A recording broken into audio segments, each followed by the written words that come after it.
বাংলাদেশের অন্তর্বর্তী সরকার যখন আগামী বছরের 12 ফেব্রুয়ারি একটি ইতিহাস সেরা নির্বাচনের প্রস্তুতি নিচ্ছে, ঠিক তখনই দুটি অত্যন্ত বিব্রতকর এবং জটিল কূটনৈতিক চ্যালেঞ্জের মুখোমুখি ডক্টর মোহাম্মদ ইউনূসের প্রশাসন। একদিকে আওয়ামী লীগকে বাদ দিয়ে নির্বাচনের পরিকল্পনা নিয়ে মার্কিন কংগ্রেস সদস্যদের করা চিঠি, আর অন্যদিকে প্রতিবেশী ভারতের সাথে সম্পর্কের ঐতিহাসিক অবনতি। সব মিলে এক অস্থির সময় পার করছে বাংলাদেশ। যদিও সরকার প্রেস উইং থেকে মার্কিন কংগ্রেস সদস্যদের চিঠিটি নিয়ে সরাসরি কোনো মন্তব্য করা হয়নি, তবে খবর হলো এই নির্বাচনের আগে যখন দেশের আইন শৃঙ্খলা পরিস্থিতির বেহাল দশা, সরকারের মিত্রদের মধ্যে দা কুমড়া সম্পর্কের উত্তেজনা বাড়ছে, তখন মার্কিন কংগ্রেসদের এমন চিঠি সরকারকে বিপাকে ফেলে দিয়েছে। আবার সরকারের সব বিদেশি মিত্র ভারতের সাথে সম্পর্ক ঠিক করার জন্য জোরালো তাগিদ দেয় সরকারের জন্য খড়গের নিচে জমে থাকা চাপগুলো লঘু থেকে গুরু চাপের রূপ নিচ্ছে। বিস্তারিত জানতে চলুন যাওয়া যাক বিশ্লেষণে। ফেব্রুয়ারি 12 তারিখ ইতিহাস নির্বাচন আয়োজনের কথা দিয়েছেন প্রধান উপদেষ্টা মোহাম্মদ ইউনূস, কিন্তু সে নির্বাচনে এমনই জট লেগেছে যে নির্বাচন আদৌ হবে কিনা সে অনিশ্চয়তাই কাটছে না। বিশেষ করে আওয়ামী লীগের মতো একটি ঐতিহাসিক রাজনৈতিক দলের কার্যক্রম নিষিদ্ধ রেখে নির্বাচন আয়োজন করলে তা যে গ্রহণযোগ্যতা পাবে না, সে ব্যাপারে দেশি ও বিদেশি নানা মহল থেকে বারবার হুঁশিয়ার করা হচ্ছে। প্রথমে আসি সেই আলোচিত চিঠির বিষয়, যা বাংলাদেশের অন্তর্বর্তী সরকারের অস্বস্তিকে বহুগুণ বাড়িয়ে দিয়েছে। মঙ্গলবার মার্কিন প্রতিনিধি পরিষদের 5 জন প্রভাবশালী কংগ্রেস সদস্য গের্গি ডব্লিউ মিক্স, বিল হুইজেনগা, সিডনি কমলাগার-জোব, জুলি জনসন এবং টমার সুয়েজি সরাসরি প্রধান উপদেষ্টা ডক্টর মোহাম্মদ ইউনূসকে একটি চিঠি পাঠিয়েছেন। এই চিঠির মূল বিষয়বস্তু হলো আসন্ন নির্বাচনে আওয়ামী লীগের অংশগ্রহণ নিশ্চিত করা এবং রাজনৈতিক দল নিষিদ্ধ করার সিদ্ধান্ত পুনর্বিবেচনা করা। কংগ্রেস সদস্যদের মধ্যে গের্গি ডব্লিউ মিক্স প্রতিনিধি পরিষদের ফরেন অ্যাফেয়ার্স কমিটির সদস্য, বিল হুইজেনগাও সিডনি কমলাগার-জোব প্রতিনিধি পরিষদের দক্ষিণ ও মধ্য এশিয়া বিষয়ক উপকমিটির চেয়ারম্যান ও সদস্য। মার্কিন কংগ্রেস সদস্যরা এই চিঠিতে 3টি গুরুতর উদ্বেগের কথা তুলে ধরেছেন। প্রথমত, তারা বলেছেন একটি প্রধান রাজনৈতিক দলকে নিষিদ্ধ রেখে অবাধ ও সুষ্ঠু নির্বাচন সম্ভব নয়। তাদের মতে ফেব্রুয়ারি নির্বাচনের আগে একটি দলকে মাঠের বাইরে রাখলে ভোটারদের একটি বড় অংশ তাদের অধিকার থেকে বঞ্চিত হবে। তারা বলেছেন একটি বড় রাজনৈতিক দলকে বাদ দেওয়া মৌলিক মানবাধিকার এবং ব্যক্তিগত অপরাধের দায়বদ্ধতার নীতির সঙ্গে সামঞ্জস্যপূর্ণ নয়। মার্কিন কংগ্রেসের সদস্যরা বলেছেন অন্তর্ভুক্তিমূলক না হয় বাংলাদেশে 2018 ও 2024 সালের সাধারণ নির্বাচনগুলো অবাধ ও সুষ্ঠু ছিল না। চিঠিতে তারা বলেন ব্যালটের মাধ্যমে শান্তিপূর্ণভাবে জনগণের মতামত প্রকাশের সুযোগ দিতে নির্বাচন আয়োজনের উপযোগী পরিবেশ তৈরি অত্যন্ত জরুরি।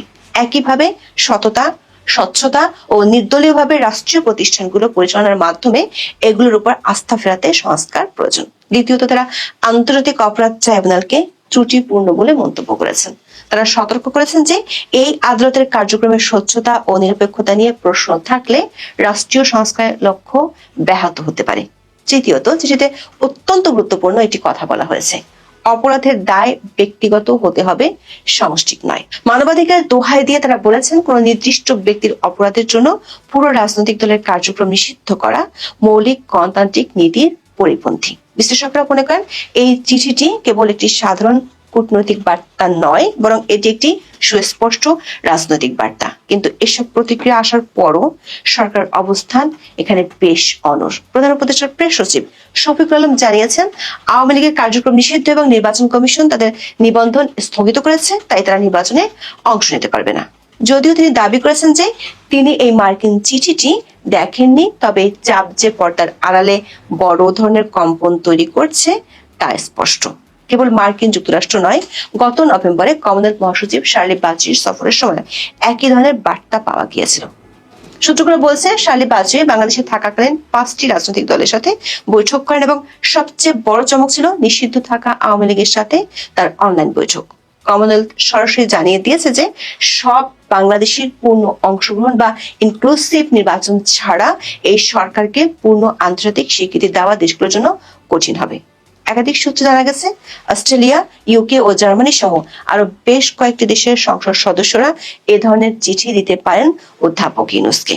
তেমন পরিস্থিতি হলে আগামী নির্বাচনের বিশ্বব্যাপী গ্রহণযোগ্যতা নিয়ে বিরাট প্রশ্নের মুখে পড়বেন অধ্যাপক ইউনূস। এবার আসা যাক দ্বিতীয় এবং সম্ভবত সবচেয়ে অগ্নিগর্ভ সংকটে, বাংলাদেশ ও ভারতের বর্তমান কূটনৈতিক উত্তেজনা নিয়ে। বিশেষজ্ঞদের মতে কূটনৈতিক টানাপোড়েন এবং বাণিজ্য শিথিলতার মাঝে ইতিহাসের সর্বোচ্চ উত্তেজনায় পৌঁছেছে বাংলাদেশ ভারত সম্পর্ক। ময়মনসিংহে হিন্দু যুবক দীপু চন্দ্র দাসকে পিটিয়ে ও পুড়িয়ে হত্যার ঘটনায় ভারতে বিক্ষোভ চলছে হিন্দুত্ববাদী সংগঠনের। দিল্লিতে বাংলাদেশ দূতাবাসের সামনে নজিরবিহীন বিক্ষোভের পর ঢাকায় আবারও ডাক পড়ে ভারতীয় হাই কমিশনারের। কলকাতায় ব্যারিকেড ভেঙে বাংলাদেশ উপ হাই কমিশনের প্রবেশের চেষ্টা হয়েছে, বিক্ষোভ হয় বামপন্থীদেরও। আগরতলায় বাংলাদেশের সহকারী হাই কমিশন খুলতে না দেওয়ার হুমকিও এসেছে। এরই মধ্যে ত্রিপুরা বাংলাদেশ সীমান্তে বিএসএফ জওয়ানের গুলিবিদ্ধ হওয়ার ঘটনা নিয়ে চলছে গুঞ্জন।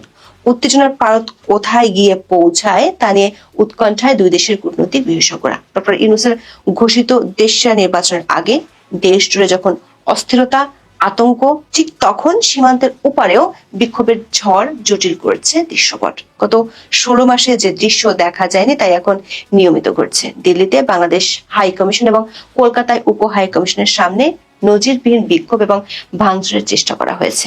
এই উত্তেজনার কেন্দ্রে রয়েছে ময়মনসিংহের ভালুকায় পোশাক শ্রমিক দীপু চন্দ্র দাসের হত্যাকাণ্ড। ধর্ম অবমাননার অভিযোগে দীপুকে পিটিয়ে পুড়িয়ে মারার ঘটনাটি ভারতের হিন্দুত্ববাদী সংগঠনগুলোকে উস্কে দিয়েছে।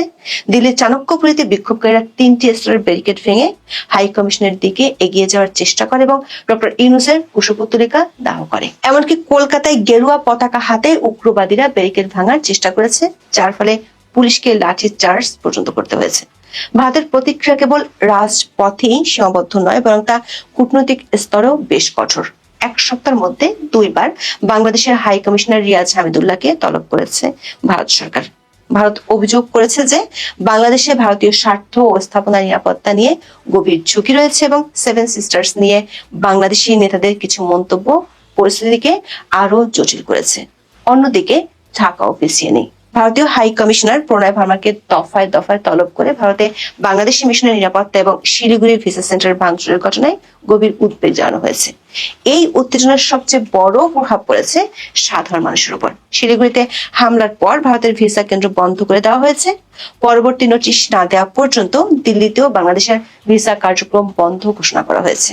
আগরতলায় রাজ পরিবারের বংশধর প্রদত্ত কিশোর মানিক্য দেববর্মা সরাসরি হুমকি দিয়েছেন, বাংলাদেশে হিন্দুদের উপর আক্রমণ বন্ধ না হলে আগরতলার সহকারী হাই কমিশন অফিস আর চালু করতে দেওয়া হবে না।